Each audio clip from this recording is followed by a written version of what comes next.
Under British colonial rule, it has been estimated that the City of London made over 3 trillion in profit from Jamaica and the West African slave trade. No compensations or reparations has ever been offered to the people of Jamaica in recognition of the multi-generational trauma and economic devastation experienced as a result. And to add salt to the wound, when slavery was abolished, it was the slave traders and plantation owners who were richly compensated for their personal and financial loss. As this compensation ended only in 2015, unbelievable, you can't make this up. Yeah. And I find it's really interesting because, you know, like, as much as it was very devastating and, you know, a lot of barbaric things happened, we try to focus on the positive things and everything, but it's interesting to know what your thoughts are. Do you think we'd ever get reparations? Well, I mean, that's down to the powers that be, you know, really, for them to make that decision. You know, all we can do is try to achieve that goal, you know, but obviously that decision basically lies with the people that's in permission to make that contribution to black people. All we can do is hope.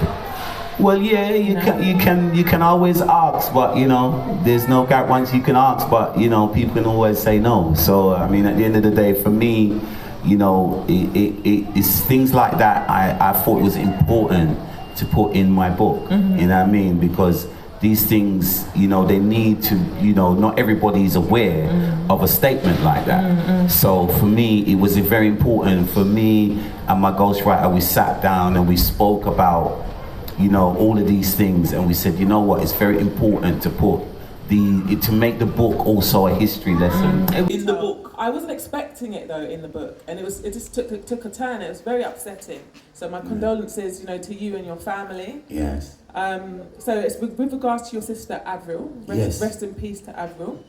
So you mentioned in the book it was Thursday the 25th of June, 1998. I remember it well. And unfortunately, Tippa Irie's sister was murdered. So what I would like to know is what gave you the courage to pursue your music career, and very successfully as well, despite, you know, the adversity that you went through. Yeah, well, we go through things in life, you know what I mean, and sometimes they're unexpected, you know, because I think I was traveling, I was touring America.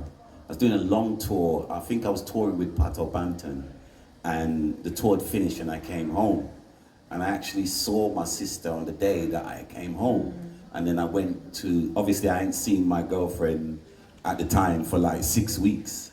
So obviously she was chopping at the bit. I was chopping at the bit to see her, you know what I'm saying? So I went there and I just went to see my sister. Funny enough, I stopped off, the day that she died, I stopped there. And I was tired, so I could have went in there and just fell asleep. You know, and then I would have bucked up on whatever happened. But anyway, I didn't. I went, obviously I hadn't seen my girl, so I went home and was there with my missus, and then my cousin called me, and that was on the phone. Danet called me and she said, Tip, you got to come now. And then when I went to the house, there was police everywhere. And then when I went to the hospital and saw my sister, my legs just, you know when your legs just turn to jelly, my legs turned to jelly, because I knew that I wasn't gonna talk to her again, because I knew that was that. So when something traumatic like that happens to you, there's a couple of ways that you can go. You can let it really turn you into nothing, or you can try to fight through, because obviously I have kids. I have to be there for my mom, I have to be there for my other sister, I have to, you know, be there for myself. So basically that's what I did. And most of the times when I go through traumatic things like a death, because I've lost my mom, I've lost my dad, I've lost my sister, I've got divorced, you know. So when you go through these things, the main thing that I turn to is my music. And I write about these things. And so yeah, that's what kind of helped me through. Music helps me through. I mean, I've got a tune that I was playing earlier, it's called Me and This Mic, you know. So me and this microphone, whenever I go through any traumas or stress, I turn to my writing, my lyrics, and it's my therapy, and that's what gets me through. So I hope that answers your question. No, it really does. Music helped me through. Yeah, music. Yeah. Thank you for sharing that with us. No problem. It's all in the book. It's all in the book, yeah. If they buy it, they can read it. Okay. Next, Tippa Irie, I'd like to speak about. You mentioned about royalties. So this book, there's so many aspects of it. It's literally, we're learning about history, we're learning about, not just about your life, but just within the music industry itself, and money, basically. Yeah, well, that's why I said I want it to be a history. Yeah. It's not just it's about... a Bible. It's like a Bible. Yeah, so, it's in a few libraries at the moment. So, you want my granddaughter when we did a book launch in Brixton, my granddaughter, she couldn't wait to read the book.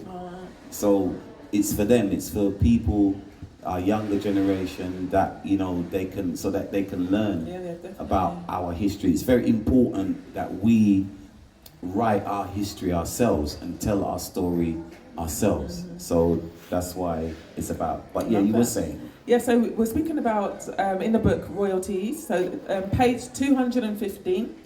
You mentioned it's a dog-eat-dog world. Okay? Yes. So what I wanted to ask you is, what advice would you give to people, not just in the music industry, because for myself, for example, I work in the fashion industry, and a lot of people, they want freebies. I understand, they want to do collaborations, but at the same time, I've got children and I've got to make a living, right?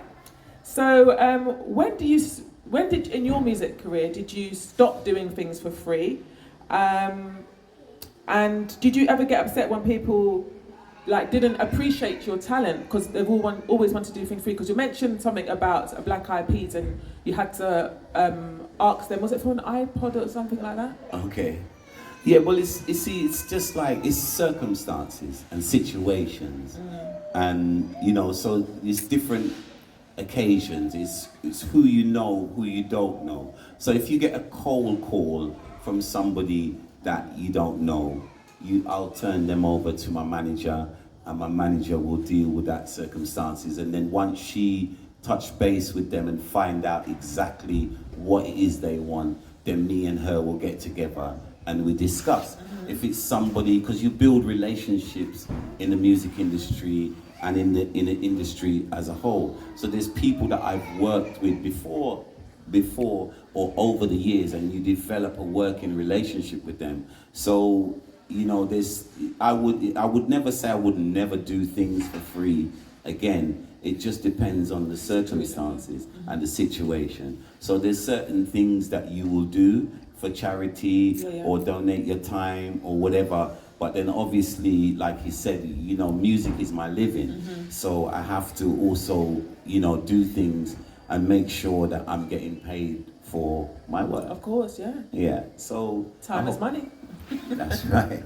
Song, if you don't mind, but rather than saying darling, you say Charlene.